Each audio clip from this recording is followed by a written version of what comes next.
Bonjour à tous et bienvenue dans cette vidéo dans laquelle nous allons ensemble réaliser les éléments qui sont ici. Donc, je le prends ici sur l'image, voilà.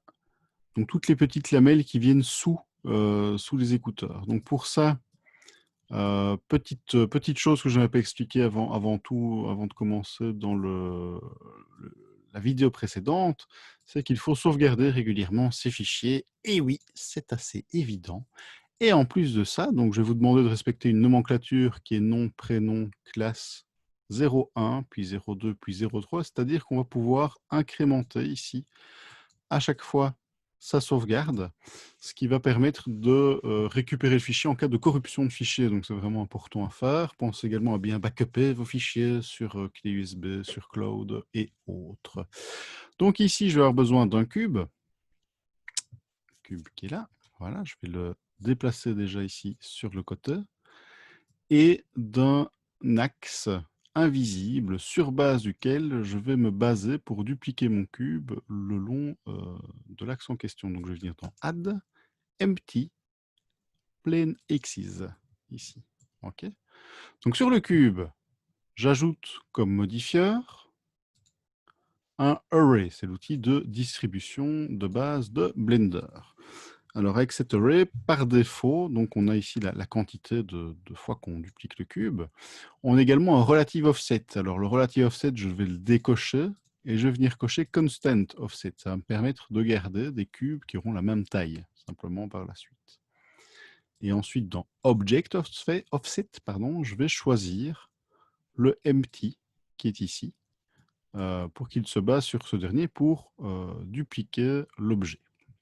Alors, ce faisant, l'objet ici part vers la droite. Je vais demander à faire tourner l'objet autour de lui-même, voilà, comme ceci. Et on remarque que je ne suis pas du tout autour de la forme qui est ici. Pourquoi? Parce qu'il se base sur le point de pivot de l'objet pour faire la rotation. Donc une petite chose qu'il va falloir faire, c'est repositionner le point de pivot de l'objet, qui est là du cube, donc les axes de transformation x, y, z, au centre, sur la petite cible qui est là.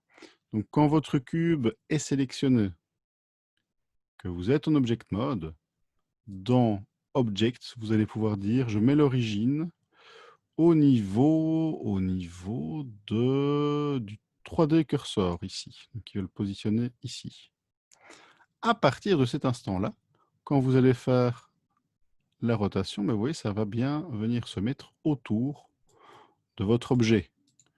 Pour que votre objet soit bien centré, je vois que ce n'est pas le cas ici, pensez à remettre 0 en X et en Y.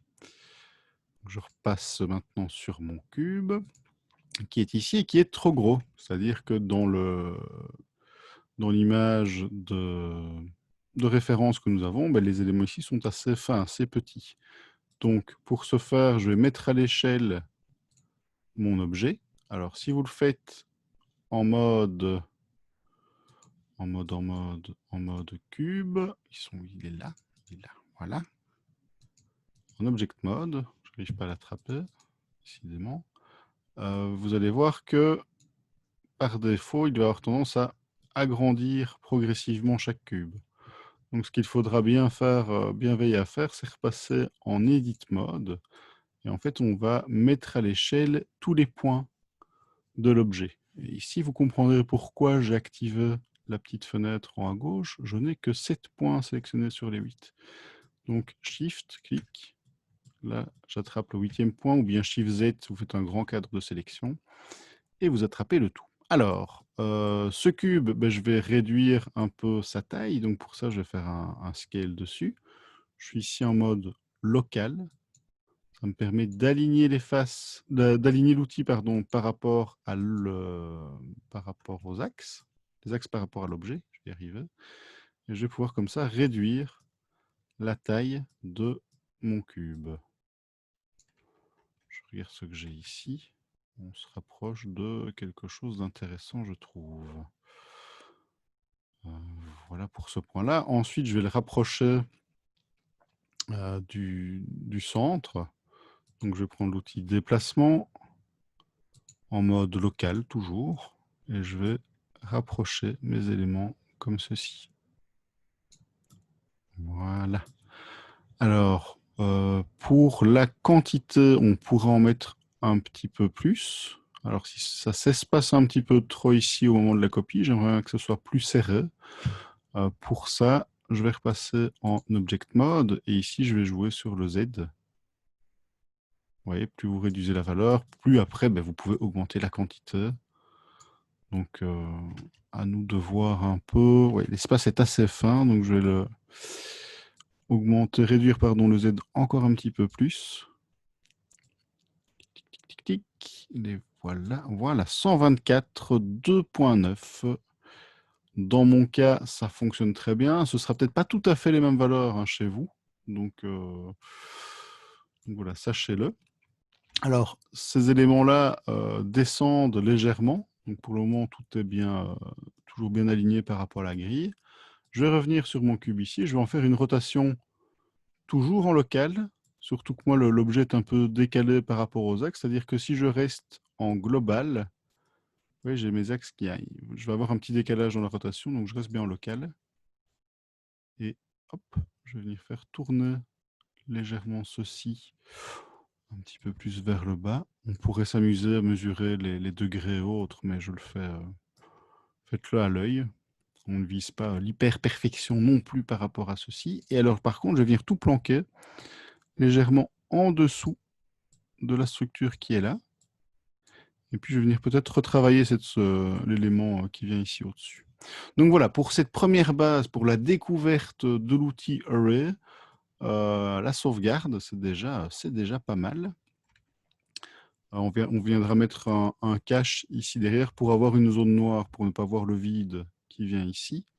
Et alors là, on remarque qu'il y a un petit rebord qui descend à la perpendiculaire ici du bord de la face. Donc ce que je vais faire pour faire ça, je vais prendre le polygone qui est ici. Donc je vais passer en mode face. Il est là. Je vais peut-être repasser. Tiens, je suis déjà en local et il n'affiche pas dans le sens de la face. C'est bizarre. Étrange. Ok, tant pis. Je vais faire une extrusion. Donc E. Très légère. Voilà. Je vais prendre les deux points ou le segment du bas et je vais le décaler pour avoir quelque chose de plus vertical ici. Donc je passe en mode Edge. Et je vais le déplacer vers l'avant comme ceci. Voilà. C'est un petit élément hein, ici au final, mais comme ça, il sera plus sympa. Je pourrais m'amuser à rebiseauter chaque arête au niveau de la boîte pour avoir une petite accroche de lumière, mais ça va faire beaucoup de polygones. On reviendra peut-être plus tard dessus. Donc voilà pour le moment. Et en dessous, on pourrait peut-être, on va déjà le faire, on va remettre un cylindre pour cacher en fait le reste. Donc le cylindre, il est là. Je l'écrase. Je le mets à l'échelle. Hop. Ah, je l'ai grossi en même temps. Tiens. Ah, et là, j'ai fait peut-être une petite bêtise. Je vote comme des artefacts. Je ne sais pas si ça transparaîtra bien dans la vidéo. Donc en faisant le scale, en fait, ce qui s'est passé, c'est que j'ai croisé, je pense, la résolution. Et alors, il y a un autre problème. Voilà, je n'ai pas été assez attentif. J'ai intégré le cylindre dans les écouteurs de base. Donc, ce que je vais faire, c'est revenir en arrière. Donc, avant de créer un objet, faites bien gaffe. Je me fais encore avoir pour repasser bien en Object Mode, désélectionner tout, ajouter votre cylindre. Voilà. Et là, vous aurez déjà beaucoup moins de problèmes au niveau de l'objet. Voilà, ici, j'ai plus de soucis. Tout se passe bien. Je vais venir faire un petit espèce de pion qui va venir ici. Au niveau résolution, il est un petit peu léger. Donc, ce que je vais faire, c'est le subdiviser. Donc, je pourrais utiliser un modifieur. C'est un élément qu'on ne verra pour ainsi dire pas, donc pas besoin de sortir l'artillerie lourde. Ce que je vais faire, c'est un clic droit et aller chercher ici la fonction subdivide. Donc, ça redécoupe tout en 4 et ça va me permettre d'avoir quelque chose de lisse. Je pourrais pousser le vis jusqu'à le faire une deuxième fois. Non. Non plus. Bon, ça donne pas très bien. Donc, ce que je vais devoir faire, malgré tout, c'est utiliser le modifieur de subdivision. Voilà. Je vais renommer mes objets. Écouteur, cache. Alors, au niveau du nom, vous n'êtes pas obligé de mettre les mêmes noms tant que le nom vous parle. C'est le plus important. Mais il est important de renommer ces objets pour s'y retrouver. Écouteur base, le voilà.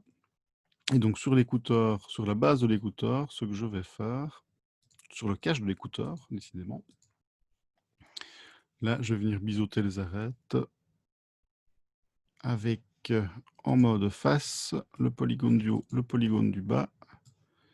Et je vais faire par-dessus un inset face, comme ce qu'on avait vu tout à l'heure. Sur les arêtes qui sont ici à l'extérieur, Shift Alt, clic, clic, je refais un petit biseau. Biseau qui reste, je trouve, délicat. Voilà, là, je l'ai eu. N'oubliez pas qu'il y a toujours ce problème de lissage visuellement par défaut au niveau de l'objet. Donc il faut refaire en mode objet le clic droit et le Shade Smooth pour avoir quelque chose de plus lisse. C'est un peu redondant à ce niveau-là, mais voilà, il faut le faire. Alors les objets peuvent s'interpénétrer, c'est-à-dire que si je rentre un peu dans les éléments qui sont là, c'est pas problématique. Hein. Ça peut se faire de façon néanmoins délicate. Pour le reste. Voilà, donc ici avec ça, j'aurai au pire comme ça une ombre ici en dessous, mais je n'aurai pas le vide, simplement quand l'objet sera mis sur le visage. Donc on verra après, dans une prochaine vidéo, comment grouper tout ça dans la pile d'outils, ici, toujours dans l'idée de s'y retrouver. Les petits yeux, ça permet de cacher les objets, les éléments. Donc voilà pour cette deuxième partie et ces deux morceaux en un qu'on aura fait ici. Donc je vous dis à très vite pour une dernière vidéo. Avant de nous quitter, toutefois, je vais pousser un peu le vis et venir faire ici une petite extrusion pour marquer le bord là qui vient recouvrir les lamelles que je viens de faire. Donc je vais pour ce faire utiliser l'outil couteau. Voilà, mais en loop cut. Donc ça va me permettre de venir dire, voilà, ici je veux couper mon objet. Alors je vais désactiver le lissage, ça c'est fait. Voilà. Cette ligne, je vais la descendre, la mettre à l'échelle. Alors il y a moins de demander à ce que ça suive hein, le segment ici sans déformer l'objet. On verra ça plus tard. Ici, je la grossis légèrement à l'œil pour garder globalement ici quelque chose de constant en termes de direction. Et au niveau des polygones qui sont ici,